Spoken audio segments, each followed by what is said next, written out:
Hello বন্ধুরা, আজকে হয়তো আমি বেশি কথা বলতে পারবো না, কারণ হয়তো তোমরা আমার গলার ভয়েস শুনেই বুঝতে পারছো যে আমি কতটা অসুস্থ। বিশ্বাস করো, আমি বিছানা থেকে মাথাটা পর্যন্ত তুলতে পারছি না, এমনকি আমি চোখ খুলে তাকাতেও পারছি না। তোমরা যদি ভিডিওটা শেষ অবধি দেখো, অবশ্যই তোমরা আমার লাস্ট ক্লিপটা দেখলে বুঝতে পারবে যে আমার শরীরের কন্ডিশনটা এখন ঠিক কীরকম। আজকে নায়কা থেকে আমার পার্সেল চলে এসেছিলো।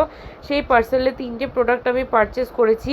তার মধ্যে নাম্বার 1 মাই ফেভারিট প্রোডাক্ট ছিল বডি কেয়ারের মধ্যে আর্থ রিদমের আইসক্রিম বডি লোশন না সরি বডি ওয়াশ।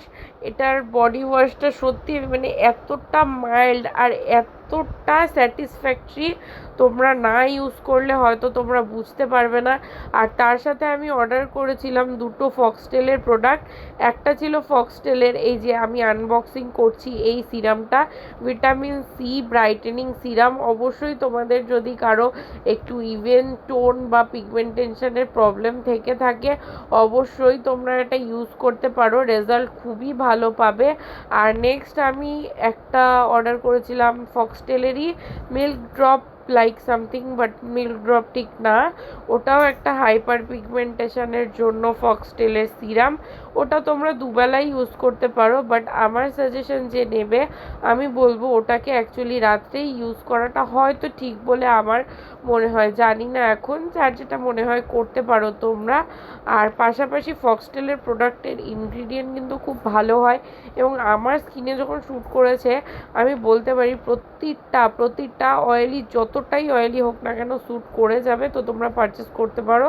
তারপর আজকে ছিল বাবার হান্টার গাড়িটার ডেলিভারি, তো আমরা পৌঁছে গিয়েছিলাম শোরুমে। আর এই দেখো তোমাদের দাদা হান্টার গাড়ির ওপেনিং করে নিচ্ছে কাপড়টা সরিয়ে। তারপর এই যে চাবিটা হ্যান্ডওভার দেওয়া হলো। অ্যাকচুয়ালি বাবাকে নিয়ে যাওয়া হয়নি, কারণ তোমরা তো জানো বাবার শরীরটা একটু অসুস্থ, নতুন গাড়িটা চালিয়ে আনবে যদি অসুস্থ হয়ে পড়ে। আর বাবাকে এমনিও প্রেসক্রিপশনে লিখে দিয়েছে ডাক্তার নো ড্রাইভিং, তাই আর রিস্ক না নিয়ে আমরাই চলে গিয়েছিলাম গাড়ি আনতে। আর এই দেখো আমি কতটা খুশি নতুন বাইক পেয়ে, সত্যি বাইকটা খুব কমফোর্টেবল। আর তারপরে বিকেলে আবার চলে গিয়েছিলাম দোকানে রেডি হয়ে, কারণ দোকানে আজকে সমস্ত কাজ ছিল করার মতো, আর আঙ্কেলও আজকে বেশি সময় দিতে পারতো না। তারপরে এই দেখো আমি আজকে তাড়াতাড়ি বাড়ি চলে এসেছিলাম। আমার এই অবস্থাটা দেখলেই তোমরা বুঝতে পারবে যে আমার গলার টোনটা এরকম কেন, বা আমি এভাবে কেন কথা বলছি। তো তোমরা প্লিজ আজকের জন্য আমাকে ক্ষমা করে দিও। টাটা, কালকে ফিরছি নতুন ভিডিওর সাথে। Bye bye.